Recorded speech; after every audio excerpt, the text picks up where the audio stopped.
տպավորությունն է, որ մեր մեղադրողները ամեն դատի մեզ զարմացնում են։ Շատ ստեղ հա քննարկում որ ասում են իրավաբանություն էս ինչ մարդը չգիտի, իրավաբանության իմանալու խնդիր չկա, մեր հարգարժան Խուդոյանն ասում է այն սկզբից, որ թույլտվություն են ստացել, մեզ գաղտնալսել են ու այս գաղտնալսումից է այս ամեն պրոցեսը շինծու գործը սկսվել, որ այս գործը այս հատորները կա, ասում է հələ եկեք տեսնենք, սա օրինական է, թե օրինական չէ, սա շատ պարզ է, օրենք պետք չի իմանալ, շատ հասարակ տրամաբանական հարց է ասում, որ եկեք դա անենք, եթե պարզվի, որ արդարություն լինի եւ ձեր նախագահության պարզի, որ այդ գաղտնալսումները, որ մեզ արել են, անօրինական է եղել, էլ մենք ստեղ անելիք չունենք։ Բայց բնականաբար, քանի որ մեղադրողները հասկանում են, որ կարող է թույլ լինի եւ տես լինի, բնականաբար ասում են, եկեք մերժենք, ապացույցներ ուսումնասիրենք։ Հիմա պատկերացրեք մի 6 ամիս ապացույց ուսումնասիրում ենք, հետո նորից ասում են, եկեք անդրադառնանք Խուդոյանի հարցին ու պարզվում է, որ այդ ամեն ինչը ապօրինի է եղել։ Դուրս է գալիս այս 9 ամիսը, որ անիմաց ստեղ ենք, հələ մի 6 ամիս էլ անիմաց պետք է գնանք։ Բայց որ մեր հարգարժան ընկերն ասում է զարմանալու բան չկա։ Մենք բոլորս էլ հասկանում ենք եւ գիտենք, որ ստեղ քրեական գործ չկա,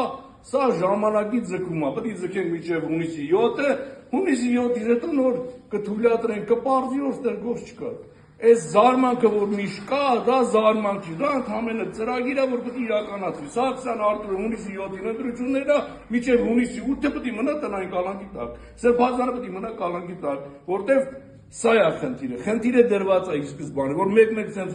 անկես լուրջ ասում եք, ստեղ արդարադատությունը, այն օրը հեռուստացույցով տենց մի հատ բան էին դրել, որ ժամանակին, որ Նիկոլ Փաշինյանին մնացականյանը, ոչ մազգանատարած սխալ եմ ասում, դատում էր, ասում է, ստեղ ինքը չի նստած, ստեղ նստած է Սերժ Սարգսյանը։ Հիմա տպավորությունը, որ ստեղ որոշումները կայացնում է Նիկոլ Փաշինյանը, ոնց ասվում է տենց հերթականությունը գնում է։ Հիմա այս մարդը ինչ ասում, ասում է, եկեք մի հատ տենանք, որ այս ամեն ինչը ստեղծվել է, որը մենք ասում ենք շինծու է, մեղադրողներն ասում են, չէ, ահաբեկիչներ են։ Եկեք տենանք այս թույլտվությունը եւ ամեն ինչը օրենքով էր, թե չէ, օրենքով էր, եկեք քննեք Խուդոյանի ասածը, հիմնավոր է, որ այո, ազգային անվտանգությունը իրավունք ուներ գաղտնալսել, իրավունք ունեին օպեր վարչությունը տարուկես հետևի մեզ, եթե իրավունք ունեին նորմալ է, հիմնավոր է գնացեք առաջ։ Ամեն անգամ զարմացնելու բան չկա, ամեն անգամ հիմնավորում են, որ սա քաղաքական պատվեր է եւ շինծու գործ է։ Շնորհակալություն։